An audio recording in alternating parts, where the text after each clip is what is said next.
Kuih-kapit or love letters, very famous during Chinese New Year. Now we are going to find out exactly how it's made. For those of you who really get it from the shops or from wholesale shops, you find them in big jars. But how exactly is it made? Where does it come from?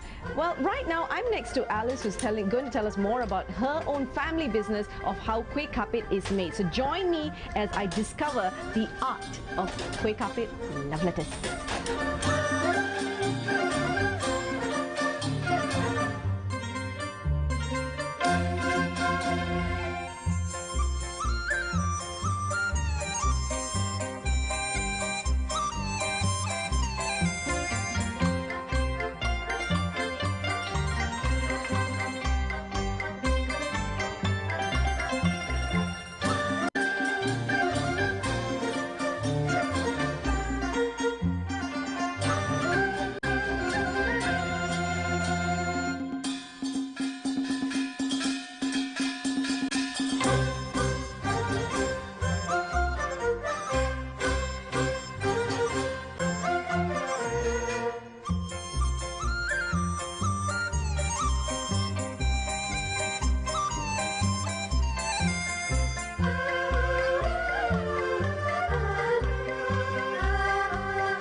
The younger generation actually would want to come and continue on with this tradition.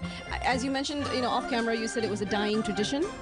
Yes, I think so, because the young ones finding it very tedious because it's very hot facing the charcoal. Unlike making cookies, you can stop anytime. But this one, once you started the fire, you will have to continue until it's finished. So it will be a minimum of 4 hours sitting here doing, you can't leave the place unless you take down everything. Yeah. Now, Alice, you were mentioning that this whole thing started way back when your mum started it. Is mum doing this again still, or has she just passed it down to you and maybe, your sister-in-law and your sister? Well, for your information, my mum is 90 years old now, so we will not allow her to stress herself anymore, so we take over from her. But unfortunately, our younger generation are not interested anymore because they find it very tedious. Yes. Well, thanks a lot, Alice. I'm going to leave you be and I'll come join you later. As you see, I'm gloved up already. So yes, Raviwan and Margaret are the ones who are doing the other part of the work. Now, if you notice, Margaret is sitting here like the big boss. This is the taiko here. And I understand from Alice, she's also the QC manager because she makes sure that every single one that's given to her is folded precisely well. And if it's a little burnt, as you notice the ones here, these are the ones that are burnt. She wouldn't put it back with the same pack on the other side. Now, this, of course, she waits to see whether there are orders for people who want a little more of the burnt side coming in from your love letters. I'm going to try this later with them, so stay with me as we discover, how delicious homemade love letters Kuih-kapit is. I'll be with you in a bit.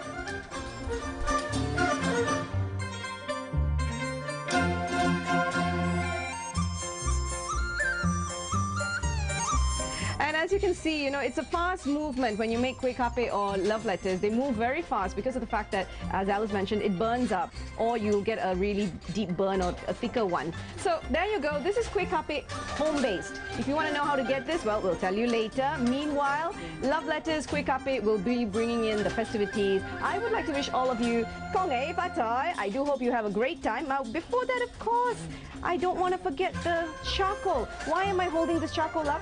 This is a very special charcoal that they use for the Kuih-kapit, which is Japanese charcoal or the barbecue charcoal.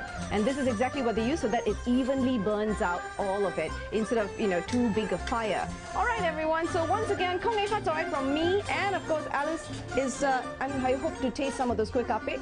Back to the studios, and I hope you had a great time. Auntie, big auntie there, doing the QC. 恭喜发财 From Cape Canaveral, MK, big sack, let's ride. Back in